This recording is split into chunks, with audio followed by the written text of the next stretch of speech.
ডিম দিয়ে পাউরুটি টোস্ট তো আমরা প্রায় সময় বাড়িতে বানিয়ে থাকি, তবে একবারের জন্য হলেও ঠিক আমার মতন এইভাবে ডিম দিয়ে পাউরুটি টোস্ট বানিয়ে দেখুন। বাচ্চা থেকে বুড়ো সবাই কিন্তু চেটে পুটে খাবে। নমস্কার বন্ধুরা, আপনারা দেখছেন সুব্রত অর্চনার রান্নাঘর। আমার আজকের রেসিপি ডিম দিয়ে পাউরুটি টোস্ট। একবার অবশ্যই আমার মতন এইভাবে বানাবেন আর কমেন্টে আমাকে জানাবেন কেমন হয়েছে। যে কোনো দিন ব্রেকফাস্টে এটা বানিয়ে নিতেই পারেন। এটা বানাতে যেরকম একদমই অল্প সময় লাগে আর খেতেও কিন্তু দুর্দান্ত হয়। ডিম দিয়ে পাউরুটি টোস্ট বানিয়ে নেওয়ার জন্য মেন উপকরণই লাগছে আমার পাউরুটি। আমি এখানে পাউরুটিটাকে ঠিক মাঝখান থেকে কেটে হাফ করে নেব। এইভাবে আমি দুটো পাউরুটিকে কেটে নিচ্ছি। পাউরুটিটাকে ঠিক এইভাবে আমি মাঝখান থেকে কেটে হাফ করে নিলাম। আমার আর লাগছে, আমি এখানে কিছুটা নিচ্ছি ফ্রেশ ধনেপাতা, একটা নিচ্ছি কাঁচা লঙ্কা, 1.5 ইঞ্চি মতো নিয়েছি আদা, আর 3 কোয়া নিয়েছি আমি রসুন। একটা মিক্সিং জার নিয়ে নিলাম। এতে আমি ধনেপাতা, আদা, রসুন আর কাঁচা লঙ্কার একটা পেস্ট বানিয়ে ফিরে আসছি।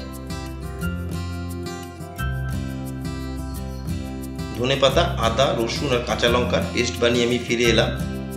এর মধ্যে আমি এখন দিয়ে দিচ্ছি দুটো ডিম ফাটিয়ে। যেহেতু আমার এখানে 4 পিস পাউরুটি আছে, সেই জন্য আমি দুটো ডিম দিলাম। যদি আপনাদের পাউরুটির কোয়ান্টিটি বেশি থাকে তাহলে ডিমটাও একটু বেশি দিতে হবে। ডিমের মধ্যে এখন আমি দিয়ে দিলাম 1/4 টেবিল চামচ নুন। নুনটা অবশ্যই আপনারা আপনাদের স্বাদ মতন বাড়িয়ে বা কমিয়ে নেবেন। আর দিয়ে দিলাম 1/4 টেবিল চামচ জিরের গুঁড়ো, আর একটু রঙের জন্য দিয়ে দিলাম 1/4 টেবিল চামচ গুঁড়ো হলুদ।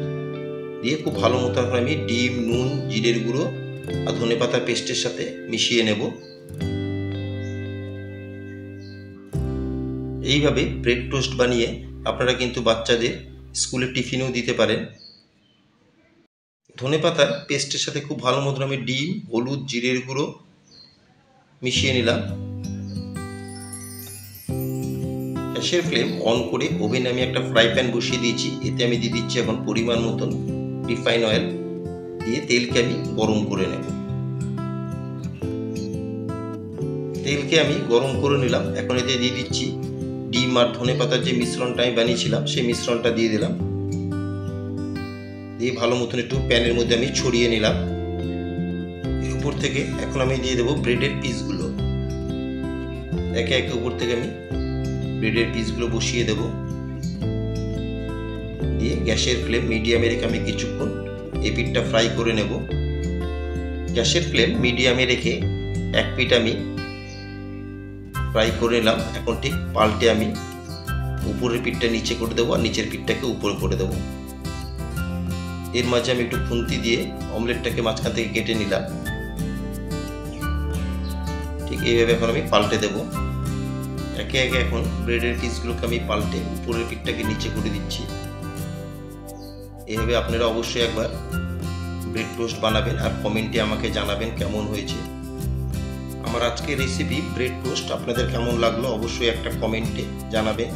যদি কোনো অংশে ভালো লেগে থাকে একটা লাইক, শেয়ার আর কমেন্ট করতে কিন্তু ভুলবেন না।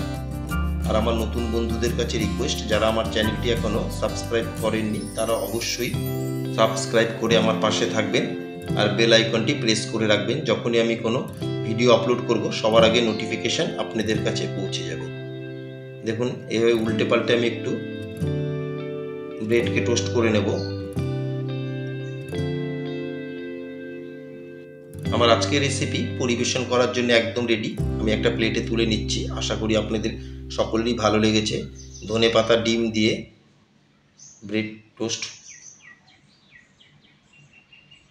এবার আমি একটা ছুরি দিয়ে ছোট ছোট পিস করে কেটে নেব। অবশ্যই এভাবে বানিয়ে বাচ্চাদের টিফিনে দিতে পারেন। সবাই সুস্থ থাকবেন, ভালো থাকবেন। আবার দেখা হবে নেক্সট এপিসোডে।